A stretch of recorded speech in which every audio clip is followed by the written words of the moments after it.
ഇന്ന് ഞാനിവിടെ ഉണ്ടാക്കിയിരിക്കുന്നത് ഓണം സ്പെഷ്യൽ കളിയോടൊക്കെയാണ്. പലർക്കും ഇത് ഉണ്ടാക്കുമ്പോൾ ഫ്ലോപ്പായി പോകാറുണ്ട്. ഒട്ടുമേ ഫ്ലോപ്പ് ആവാതെ ഒന്ന് രണ്ട് ടിപ്സ് ആൻഡ് ട്രിക്സ് ഒക്കെ വെച്ചിട്ട് ഇതെങ്ങനെ പെർഫെക്റ്റ് ആയിട്ട് ഉണ്ടാക്കിയെടുക്കാമെന്ന് നമുക്കൊന്ന് നോക്കിയിട്ട് വരാം.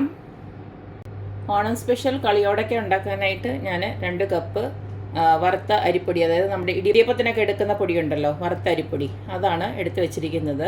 ഇത് 250 ml ആണ് കേട്ടോ ഈ ഒരു കപ്പ്. അതായത് 2 കപ്പ് പൊടി ഞാൻ ഈ ഒരു പാത്രത്തിലോട്ട് ഇട്ട് വെച്ചിട്ടുണ്ട്. ഇനി നമുക്ക് ഇതിലേക്ക് ആവശ്യത്തിനുള്ള ഉപ്പൊന്ന് ഇട്ട് കൊടുക്കാം. ഒരു 1/2 സ്പൂണോളം ഉപ്പിട്ട് കൊടുക്കുകയാണ്. അടുത്ത നമുക്ക് ഇതിലേക്ക് ഒരു അരപ്പ് തയ്യാറാക്കാനായിട്ടുണ്ട്. അതിന് വേണ്ടിയിട്ട് ഞാൻ ഒരു 1/2 കപ്പോളം തേങ്ങ ഇട്ട് കൊടുക്കുന്നുണ്ട്. ഇനി ഇതിലേക്ക് ഒരു 5-6 കൊച്ചുള്ളി അങ്ങോട്ട് ഇട്ട് കൊടുക്കുക. 1 സ്പൂണ് നമ്മുടെ ചെറിയ ജീരകം ഉണ്ടല്ലോ, അതങ്ങോട്ട് ഇട്ട് കൊടുക്കണം. 1 ടീസ്പൂൺ മതി. ഇത് നമുക്കൊന്ന് ചതച്ചെടുത്തുകൊണ്ട് വരാം. അപ്പോൾ ഈ ഒരു രീതിയിൽ ഞാൻ ചതച്ചെടുത്തിട്ടുണ്ട്. അത് നമുക്ക് ഇതിനകത്തോട്ട് ഇട്ട് കൊടുക്കാം. അടുത്തതിലേക്ക് ഒരു 10 ഗ്രാമോളം ബട്ടർ ഇട്ട് കൊടുക്കുകയാണ്. ഇതിന് പകരം നിങ്ങൾക്ക് ഗീ വേണമെങ്കിലും ചേർക്കാം.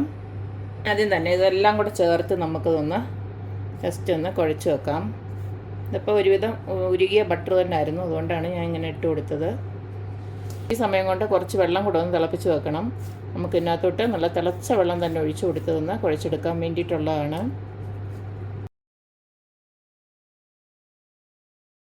അപ്പോൾ പൊടിയെല്ലാം ഒന്ന് ജസ്റ്റ് ഒന്ന് മിക്സ് ചെയ്തെടുത്ത് വെച്ചിട്ടുണ്ട്. ഇനി നമുക്കതിലേക്ക് കുറേശ്ശെ വെള്ളം ഒഴിച്ചു കൊടുത്ത് നന്നായിട്ടൊന്ന് കുഴച്ചെടുക്കുക.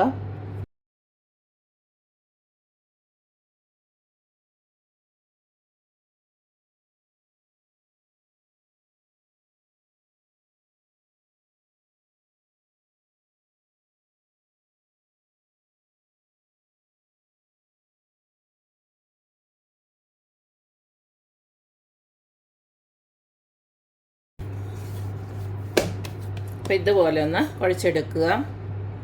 ഇനി നമുക്കിതിനെ ചെറിയ ചെറിയ ബോൾസായിട്ട് ഉരുട്ടിയെടുക്കണം. ഇനി നമുക്ക് കയ്യെ കുറച്ചൊന്ന് എണ്ണമയം പരട്ടിയിട്ട് ഈ ഒരു മാവിൽ നിന്ന് കുറേശ്ശെ എടുത്ത് നമുക്ക് ചെറിയ ചെറിയ ഉരുളകളായിട്ട് ഉരുട്ടിയെടുക്കാം. തീരെ പൊടിയായിട്ട് വേണം ഉരുട്ടിയെടുക്കാനായിട്ട്. ഉരുട്ടിയെടുക്കുമ്പോൾ തന്നെ നോക്കണം, ഇതുപോലെ നല്ല ക്രാക്കൊന്നും ഇല്ലാതെ നല്ല രീതിയിൽ കിട്ടണം.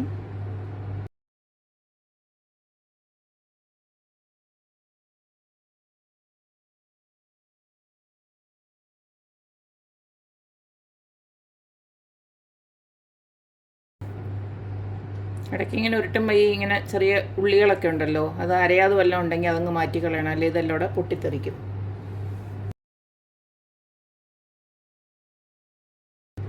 ഈ സമയം കൊണ്ട് കുറച്ച് എണ്ണയും കൂടെ ഒന്ന് ചൂടാക്കി ഇടണം. നമ്മൾ സൺഫ്ലവർ ഓയിലാണ് യൂസ് ചെയ്യുന്നതെങ്കിൽ അത് ഒരു ഏതാണോ നിങ്ങൾ ഉദ്ദേശിക്കുന്നത്, ഏതിനകത്താണോ നിങ്ങൾ വറുത്തെടുക്കാൻ ഉദ്ദേശിക്കുന്നത് ആ ഒരു ചീനിച്ചട്ടിയിലോ ഏതിനകത്താണെന്ന് വെച്ച് കഴിഞ്ഞാൽ ഒന്ന് ചൂടാക്കി ഇടുക.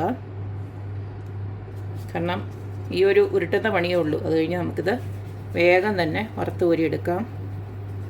അപ്പോൾ ഇതുപോലെല്ലാം ഞാനൊന്ന് ഉരുട്ടി വെച്ചിട്ടുണ്ട്. മാക്സിമം എത്ര ചെറുതാക്കാൻ പറ്റുമോ അത്രയും അങ്ങ് ചെറുതാക്കിക്കോ. ചിലതൊക്കെ കണ്ടില്ലേ, ഇച്ചിരി ഒന്ന് വലുപ്പമായിപ്പോയി. കാരണം ഇത് എണ്ണയിലിടുമ്പോൾ ഇത്തിരിയും കൂടെ ഒന്ന് വലുപ്പം വെക്കും. അതാണ് ഏറ്റവും ചെറുതായിട്ട് ഉരുട്ടണമെന്ന് പറയുന്നത്. നമുക്കിതൊന്ന് വറുത്തെടുക്കാം. അപ്പോൾ കളിയോടൊക്കെല്ലാം നമുക്കൊന്ന് വറുത്ത് കോരി എടുക്കാനായിട്ട് ഞാനൊരു ഇരുമ്പിൻ്റെ ചീനിച്ചട്ടിയിലോട്ട് കുറച്ച് സൺഫ്ലവർ ഓയിലാണ് ഒഴിച്ചു കൊടുത്തിരിക്കുന്നത്. ഇതിലേക്ക് ആദ്യം തന്നെ എണ്ണ നല്ലതായിട്ടൊന്ന് ചൂടാവണം. അതിനുശേഷം നമുക്ക് ഇത് കുറേശ്ശെ അങ്ങോട്ട് ഇട്ട് കൊടുക്കാം.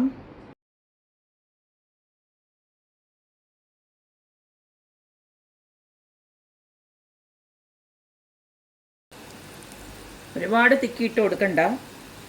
ഇതുപോലെ കുറച്ചൊന്ന് ഇട്ട് കൊടുത്തതിന് ശേഷം ഒരു സൈഡ് ചെറുതായിട്ടൊന്ന് മൂക്കട്ട്. അത് കഴിഞ്ഞിട്ട് നമുക്ക് ചെറുതെ ഒന്ന് ഇളക്കി കൊടുക്കാം. ഒരു 1-2 മിനിറ്റ് കഴിയുമ്പോൾ നമുക്ക് ചെറുതെ ഇതുപോലെ ഒന്ന് ഇതുടയാതെ ഒന്ന് ഇളക്കിയിട്ട് കൊടുക്കാം.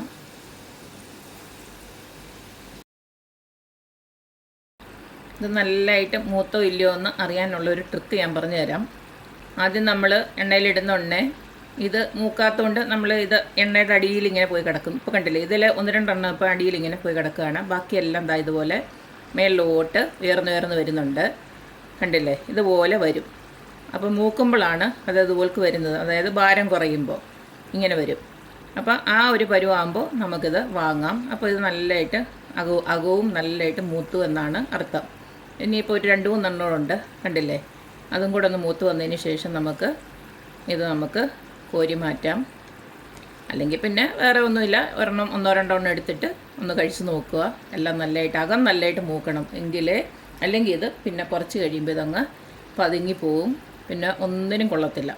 ഇത് നല്ല കട്ടിയായിട്ട് തന്നെ കിട്ടണം. അപ്പോൾ എല്ലാവർക്കും പേടിയാണ് ഇത് പൊട്ടിത്തെറിക്കുമോ അല്ലെങ്കിൽ അങ്ങനെയൊക്കെയുള്ള പ്രശ്നങ്ങളുണ്ട്. അപ്പോൾ ഇതുപോലെ റെഡിയാക്കി എടുത്തു കഴിഞ്ഞാൽ ഒരു പ്രശ്നമില്ല. കണ്ടില്ലേ, ഇപ്പോൾ ഏകദേശം എല്ലാം മേലോട്ട് ഇതുപോലെ കണ്ടില്ലേ, ഇതുപോലെ വരണം. അപ്പോൾ ഇനി 1-2 എണ്ണോടെ ഉള്ളൂ, അതുവരെ നമുക്കൊന്ന് വെയിറ്റ് ചെയ്യാം. ഇപ്പോൾ എല്ലാം നന്നായിട്ട് മുരിഞ്ഞ് വന്നിട്ടുണ്ട്. ഇനി നമുക്ക് കോരി മാറ്റാം. കണ്ടില്ലേ, ഇതുപോലെ ഒരു കളറിൽ കിട്ടണം.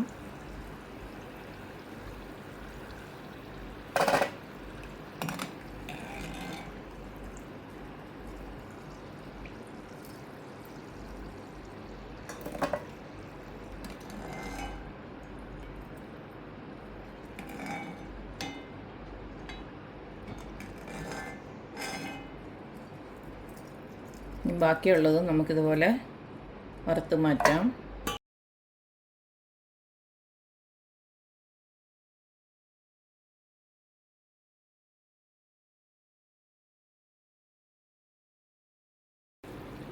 അപ്പം നമ്മുടെ ഓണം സ്പെഷ്യൽ കളിയോടൊക്കെയൊക്കെ ഇവിടെ ഞാൻ സൂപ്പറായിട്ട് നല്ല പെർഫെക്റ്റായിട്ട് തന്നെ വറുത്തെടുത്തിട്ടുണ്ട്. അത്രയേ ഉള്ളൂ, നമ്മുടെ ഓണം സ്പെഷ്യൽ കളിയോടൊക്കെ ഇവിടെ റെഡി ആയിട്ടുണ്ട്. കളിയോടൊക്കെ എന്ന് ഞങ്ങളുടെ അവിടെയൊക്കെ പറയുന്നത്, ബാക്കിയുള്ള സ്ഥലങ്ങളിലൊക്കെ എന്താണ് ചീട എന്നൊക്കെ പറയുമെന്ന് തോന്നുന്നു. അപ്പോൾ ഓണത്തിന് എല്ലാവരും ഇതുപോലെയൊക്കെ ഒന്ന് തയ്യാറാക്കി നോക്കുക, അഭിപ്രായങ്ങൾ അറിയിക്കുക. അപ്പോൾ എപ്പോഴും പറയുന്ന പോലെ തന്നെ റെസിപ്പീസ് ഇഷ്ടമുള്ള എല്ലാവരും please like, share and subscribe. അപ്പോൾ ഇനി ഒരു അടിപൊളി വീഡിയോ ആയിട്ട് വരുന്നവരേക്കും ബൈ.